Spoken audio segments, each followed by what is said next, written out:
Chapter 7.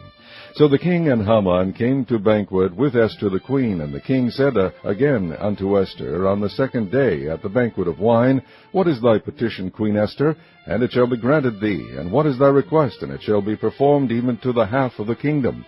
Then Esther the queen answered and said, If I have found favor in thy sight, O king, and if it please the king, let my life be given me at my petition, and my people at my request. For we are sold, I and my people, to be destroyed, to be slain, and to perish. But if we had been sold for bondmen and bondwomen, I had held my tongue, although the enemy could not countervail the king's damage. Then the king Ahasuerus answered and said unto Esther the queen, Who is he, and where is he, that durst presume in his heart to do so? And Esther said, The adversary and enemy is this wicked Haman.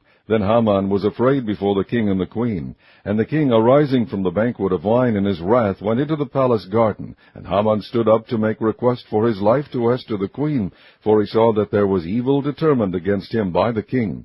Then the king returned out of the palace garden into the place of the banquet of wine, and Haman was fallen upon the bed whereon Esther was.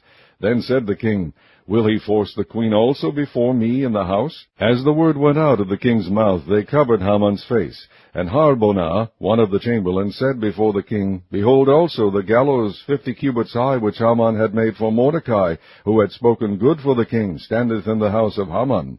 Then the king said, Hang him thereon. So they hanged Haman on the gallows that he had prepared for Mordecai. Then was the king's wrath pacified.